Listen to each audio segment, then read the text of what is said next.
આજે આપણે standard 9 chapter 8 જેમાં લેક્ચર 11મો જોઈશું, જેમાં પ્રમેય 8.1 જોઈશું, જેમાં શું કહે છે કે સમાંતર બાજુ ચતુષ્કોણનો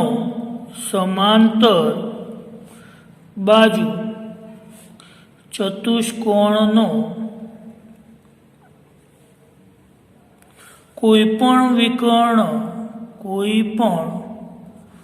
વિકર્ણ તેનું બે એકરૂપ ત્રિકોણમાં વિભાજન કરે છે.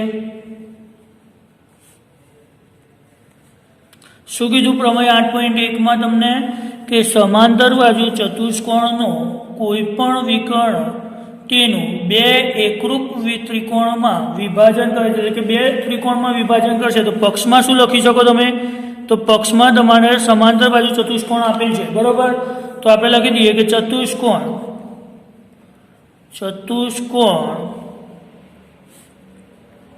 ABCD સમાંતર બાજુ ચતુષ્કોણ છે, બરોબર? ત્યારબાદ સાધ્યમાં શું લખશો તમે? જે સાબિત કરવું છે તે સાધ્યમાં, તો કોઈ પણ વિકર્ણ તેનું બે એકરૂપ ત્રિકોણમાં વિભાજન કરશે, એટલે કે બે એકરૂપ ત્રિકોણ. તો કયા બે એકરૂપ ત્રિકોણ થશે આપણે જોઈએ તો ત્રિકોણ ABC એકરૂપ ત્રિકોણ CDA. ABCD લઈએ અને વિકર્ણો દોરીએ વચ્ચે AC અને BD, તેમાંથી કોઈ એકમાં આરવી બનશે.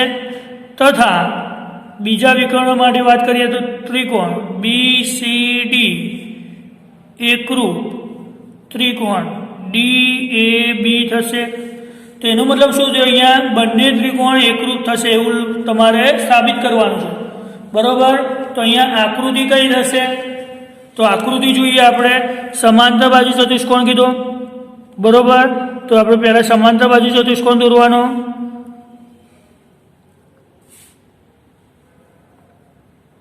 સમાંતર બાજુ ચતુષ્કોણ એના વિકર્ણ થશે, બરોબર? ABCD લખી દઈએ પહેલા. તો ABCD ચતુષ્કોણ, વિકર્ણ AC કહી દઈએ, બરોબર? તો બે ત્રિકોણ બને અહીંયા ABC અને CDA અથવા ADC તમે કહી શકો. તો એ જ રીતે, બરોબર, તમે કહી શકાય. તો આપણે જોઈએ તો સમાંતર બાજુ ચતુષ્કોણ ABCD ના વિકર્ણ એક AC દ્વારા આપણે બતાવીએ અને તે જ રીતે આપણે BD નું લખી દઈશું, બરોબર? તો આપણે લખીએ સાબિતીમાં કે સાબિતીમાં શું કરીશું? તો જોઈએ સમાંતર બાજુ ચતુષ્કોણ ABCD ના વિકર્ણ સમાંતર બાજુ ચતુષ્કોણ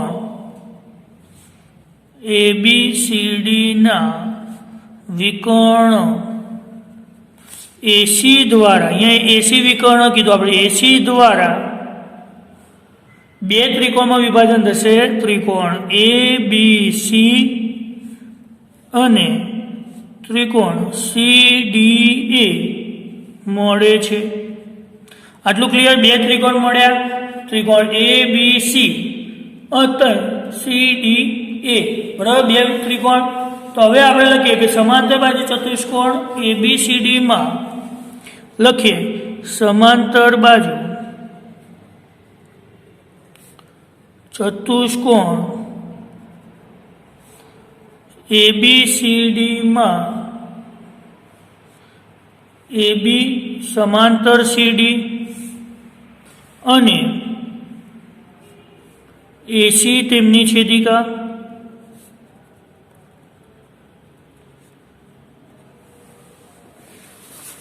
બરોબર?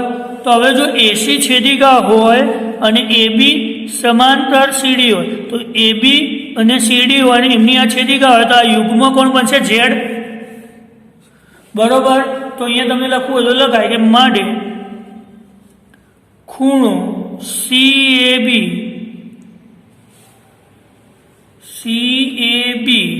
અને ACD અથવા DCA બરોબર ઇઝ ઇક્વલ ટુ ખૂણો ACD. કારણ લખવું હોય તો લખાય યુગ્મ કોણ. શું આવશે? યુગ્મ કોણ આવશે. ત્યારબાદ તે જ પ્રમાણે આપણે લખીએ, તે જ પ્રમાણે BC સમાંતર AD, BC સમાંતર DA અથવા AD જે લખો એ તમે, અને તેમની પણ છેદિકા કઈ થશે? તો AC છેદિકા છે, તેમની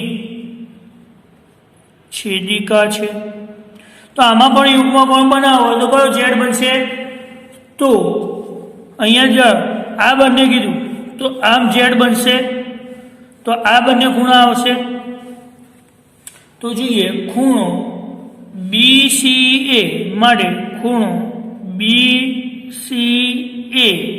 BCA અને CAD અથવા તો DAC ઇઝ ઇક્વલ ટુ ખૂણો DAC થશે. કારણ એક જ, યુગ્મ કોણ. ક્લિયર? તો હવે બંને ત્રિકોણોની વાત કરીએ કે ત્રિકોણ ABC અને ત્રિકોણ CDA માં લખીએ હવે કે ત્રિકોણ ABC અને ત્રિકોણ CDA માં શું થશે? તો ખૂણો CAB બરાબર ખૂણો ACD થયો એક. બીજું BCA ઇઝ ઇક્વલ ટુ ખૂણો DAC થયા, અને AC Sama is equal two AC થશે. AC is equal two CA કહી દો, સામાન્ય રેખાખંડ. તો ખૂણો બાજુ અને ખૂણો થશે ખૂબાખૂ. તો માટે આપણે લખવું તો લખાય કે ત્રિકોણ ABC એકરૂપ ત્રિકોણ CDA શેના આધારે લખ્યું તમે? ખૂબાખૂ મુજબ. કયા આધારે લખ્યું? ખૂબાખૂ મુજબ. હવે આ જ રીતે તમે BD વિકર્ણ લઈ લો. આ જ રીતે તમે શું કરશો? BD વિકર્ણ લઈને આ જ રીતે યુગ્મ કોણ બે બતાવીને તમે લખી શકો. તો આપણે લખી દઈએ ડાયરેક્ટ કે તે જ પ્રમાણે વિકર્ણ BD હોવાથી અથવા તો લેવાથી લખો, BD લેવાથી ત્રિકોણ BCD એકરૂપ ત્રિકોણ DAB થશે. સાબિત કરી શકાય. બરોબર? એટલે કે સાબિત થાય. આ જ રીતે ઉપરની રીતે ફરીથી એકવાર આખો પ્રમેય જોઈએ. બરોબર? આ પ્રમેય પૂછાયો. પ્રમેય 8.1 સમાંતર બાજુ ચતુષ્કોણનો કોઈ પણ વિકર્ણ તેનું બે એકરૂપ ત્રિકોણમાં વિભાજન કરે છે. તો પક્ષમાં શું લખીશું? તો ચતુષ્કોણ ABCD સમાંતર બાજુ ચતુષ્કોણ છે. સાધ્યમાં એકરૂપ ત્રિકોણ બતાવવાના, તો ત્રિકોણ ABC એકરૂપ ત્રિકોણ CDA તથા ત્રિકોણ BCD એકરૂપ ત્રિકોણ DAB. આકૃતિ દોર દો. આકૃતિમાં AC વિકર્ણ દ્વારા મેં બતાવ્યું, તે જ રીતે BD વિકર્ણ દ્વારા પણ લખી શકાય. તો સાબિતીમાં સમાંતર બાજુ ચતુષ્કોણ ABCDના વિકર્ણ AC દ્વારા ત્રિકોણ ABC અને ત્રિકોણ CDA મળે છે. સમાંતર બાજુ ચતુષ્કોણ ABCDમાં AB સમાંતર CD અને AC તેમની છેદિકા છે. તો ખૂણો CAB ઇઝ ઇક્વલ ટુ ખૂણો ACD યુગ્મ કોણ થશે. તે જ પ્રમાણે BC સમાંતર DA અને AC તેમની છેદિકા થશે. તો એ રીતે ખૂણો BCA ઇઝ ઇક્વલ ટુ ખૂણો DAC થશે. એ પણ યુગ્મ કોણ. તો આના આધારે તમે બંને ત્રિકોણ માટે લખી શકાય ત્રિકોણ એબીસી અને ત્રિકોણ સીડીએમાં ખૂણો CAB ઇઝ ઇક્વલ ટુ ખૂણો ACD, ખૂણો BCA ઇઝ ઇક્વલ ટુ ખૂણો DAC અને સામાન્ય બાજુ AC is equal two CA. તેથી આ બાકુબા શરતના આધારે તમે લખી શકો કે બંને ત્રિકોણ એકરૂપ છે.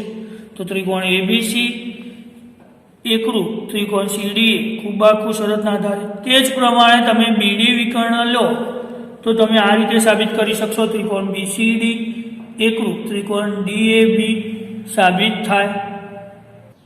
આગળ પ્રમેય 8.2 જોઈએ. સમાંતર બાજુ ચતુષ્કોણમાં સામસામેની બાજુઓ સમાન હોય છે તો પક્ષમાં લખવું હોય તો શું લખાય? સમાંતર બાજુ ચતુષ્કોણની સામસામેની બાજુ એટલે કે ચતુષ્કોણ ABCD સમાંતર બાજુ ચતુષ્કોણ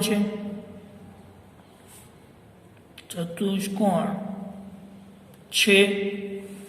બરોબર. ત્યારબાદ સાધ્યમાં શું કીધું? સામસામેની બાજુઓ.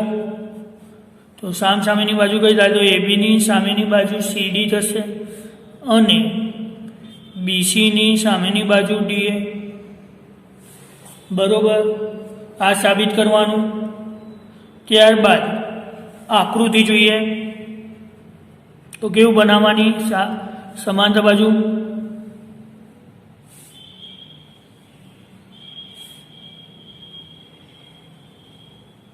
સામસામેની બાજુઓ સરખી બતાવવા માટે. ક્લિયર? તો એનો વિકર્ણ આપણે એક લઈ લઈએ, નામ આપીએ ABCD. તો AC વિકર્ણ થઈ ગયો. બરોબર. તો હવે સાબિતી જોઈએ. તો સાબિતીમાં શું આવશે? તો સાબિતી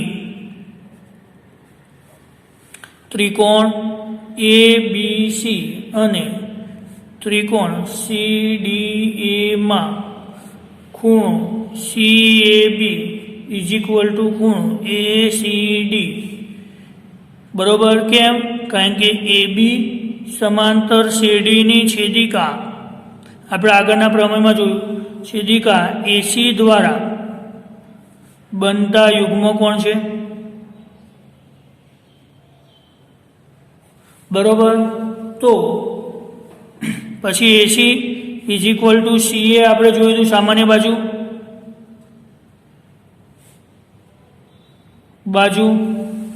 બરોબર. ત્યારબાદ ફરીથી અહીંયા AB સમાંતર CD લીધું, એની જગ્યાએ હવે BC સમાંતર AD દ્વારા અને AC દ્વારા બનતો યુગ્મ કોણ કયો બનશે? તો BCA ઇઝ